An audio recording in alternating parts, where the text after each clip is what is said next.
You might be wondering how the goods we use every day make their way across the globe and what decisions by governments can suddenly change the price tags on those items.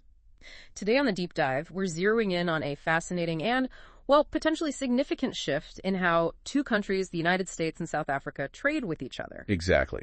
We've got a compelling set of information for you to understand this evolving relationship. We'll be looking at the specific tariffs being applied, the real-world data on what goods the U.S. buys from South Africa, and the White House policy document that's driving these changes towards what's called reciprocal trade. Our goal for you in this deep dive is to cut through the jargon and the headlines and really understand the current state of play in U.S.-South Africa trade, especially in light of these new policies coming from Washington. Okay, let's unpack this by looking at a fundamental aspect of any trade relationship. The tariffs, or taxes on imported goods. At its heart, a tariff is a levy imposed on goods brought into a country. Ideally, a reciprocal tariff aims for a balance in these duties between trading partners. It's a key tool that governments use to shape their economies by influencing the cost of imported goods. And according to one of our sources, annex-i.pdf, the adjusted reciprocal tariff now listed for South Africa is a significant 31%. Now, for you listening, what does that actually translate to in practical terms? Well, a 31% tariff on South African products entering the United States means that for every $100 worth of those goods, an additional $31 will be added as a duty at the U.S. border. This immediately increases the cost for American businesses looking to import those South African goods, and ultimately that cost can trickle down to consumers. It's also worth noting that this is labeled an adjusted reciprocal tariff. What should we infer from that word adjusted? Does it suggest something about the stability of this rate? Maybe. That's a good point. The term adjusted implies that this isn't necessarily a fixed permanent number. It suggests that this tariff rate has likely been modified from a previous level and, could potentially be adjusted again in the future, depending on how the trade relationship evolves and what further policy decisions are made. Okay, so that's the new tariff that South African goods will be facing. Now, to understand the potential impact, we need to know what the U.S. is actually buying from South Africa. We have some data here from 2024. What does that picture look like? Right. In 2024, the total value of goods imported by the United States from South Africa reached a substantial $8.21 billion. This really underscores the significant economic ties between the two nations. What's particularly interesting and perhaps more telling for South Africa's economic landscape is the diverse range of products that make up this total. Absolutely. It's not just one or two dominant sectors. It's quite a mix. Let's highlight some of the top categories by value. Leading the way are pearls, precious stones, metals, coins, accounting for a massive $2.99 billion. That's a huge portion. What does that tell us about South Africa's export strength? Yeah, that figure really highlights South Africa's prominent position in the global supply of natural resources. This sector is clearly a major driver of their export economy. Following that, we see vehicles, excluding railway, tramway, at $1.4 billion, indicating a significant role for the automotive industry in their exports to the U.S. Then we have aluminum at $534.52 million, iron and steel at $506.05 million, and ores, slag, and ash at $404.37 million. Again, we're seeing that strength in materials and mining coming through.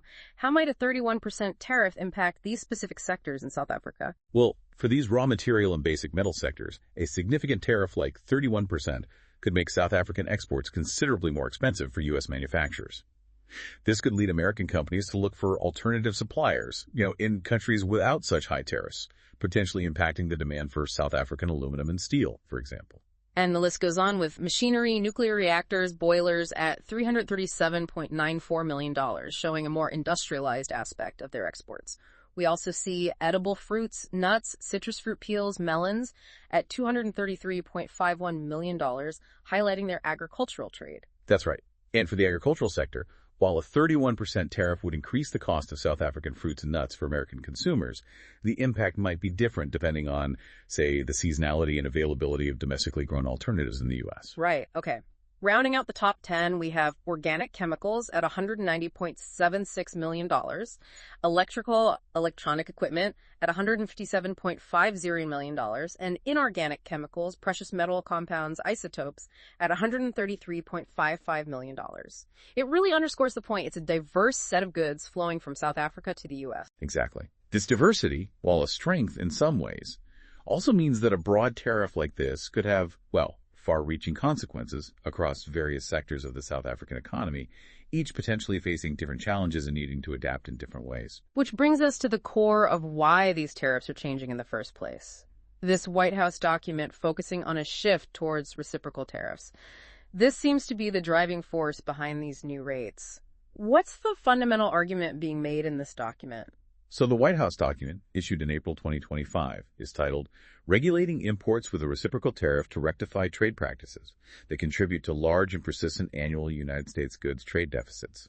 The central argument is that these significant and ongoing trade deficits represent a national emergency, weakening critical aspects of the U.S. economy, including manufacturing, supply chains, and even the defense industrial base. So, the U.S. administration's perspective is that a lack of balance in trade, where other countries impose higher tariffs on U.S. goods than the U.S. imposes on theirs, is a primary contributor to these deficits and poses a risk to American economic security. Is that fair? Exactly. The document emphasizes a historical commitment to the principle of reciprocity in U.S. trade policy, going back to 1934.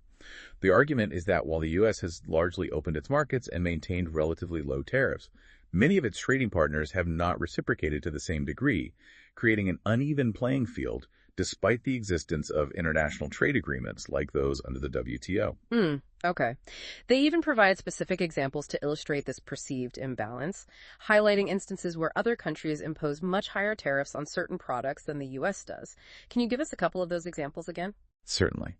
The document points out that countries like Brazil, China, the European Union, India, and Vietnam have higher tariff rates on vehicles compared to the United States. Similarly, India and Brazil are cited as having significantly higher tariffs on network switches and ethanol, respectively, while the U.S. tariffs on these products are much lower. These are used as concrete examples of the lack of reciprocal treatment that the U.S. policy aims to address. And it's not just about the direct tariffs themselves, is it? The White House document also touches on the impact of what are known as non-tariff barriers. What are some examples of those, and how do they play into this idea of reciprocity? Right. Non-tariff barriers are essentially any measures other than tariffs that can restrict international trade. These can include things like, complex and burdensome import regulations, differing customs procedures, technical standards for products, and even issues related to intellectual property protection. The White House document argues that these non-tariff barriers, when imposed by other countries, can also limit access for U.S. exporters, further contributing to the perceived lack of reciprocity in market access. Okay, I see. So against this backdrop of what the U.S. sees as unfair trade practices and persistent trade deficits, what is the main policy change that this document announces? What's the core action being taken? The primary action is the imposition of an additional tariff, known as an ad valorem duty, on a wide range of imported goods. An ad valorem duty, for you listening, simply means a tariff calculated as a percentage of the value of the imported goods. Initially, this new duty is set at an across-the-board rate of 10%, and it took effect on April 5, 2025. But this is where things get particularly relevant for South Africa, right? Because the document specifies that for countries listed in Annex I, which we know include South Africa, the tariff rates will increase to country-specific levels very shortly after. That's right. And as we noted earlier from Annex I, the specific adjusted reciprocal tariff for South Africa is 31%. This higher rate for South African goods will go into effect on April 9, 2025. So within a matter of days, South African exports to the U.S. will face a significantly higher cost compared to the initial 10% tariff applied to most other countries. Wow.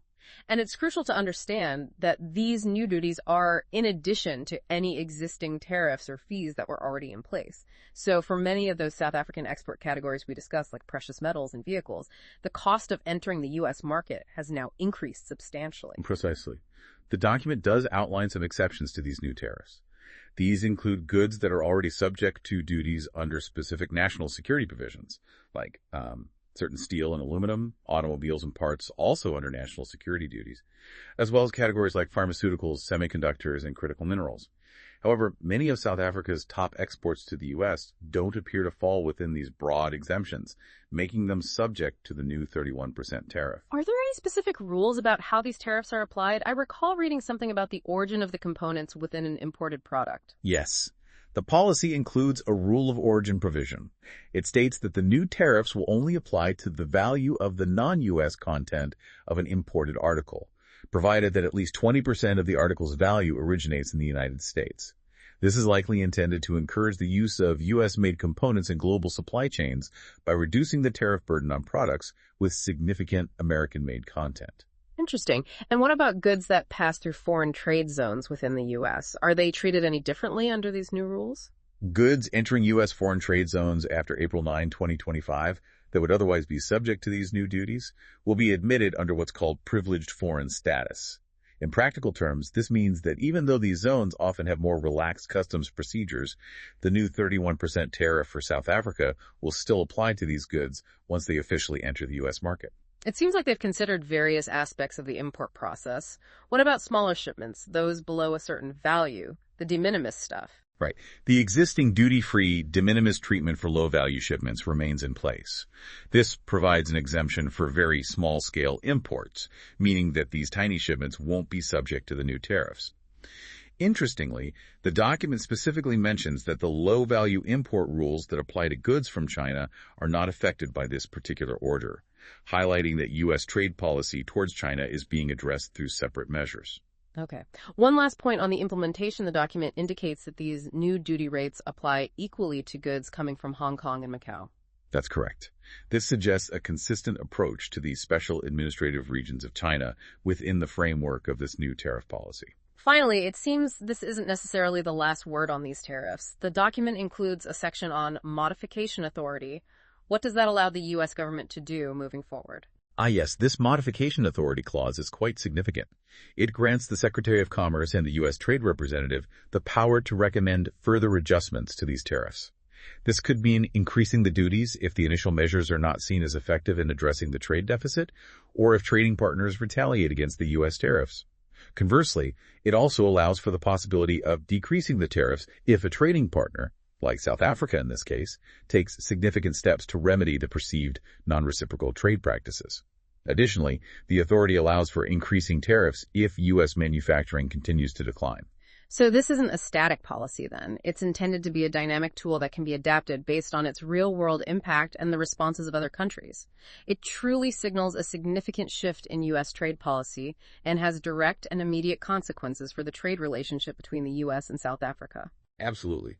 The imposition of this 31% reciprocal tariff is a concrete outcome of this policy shift, and it will undoubtedly have a notable impact on the flow of goods between the two countries, likely requiring South African businesses to reassess their strategies for the U.S. market. Okay, let's bring it all together for you.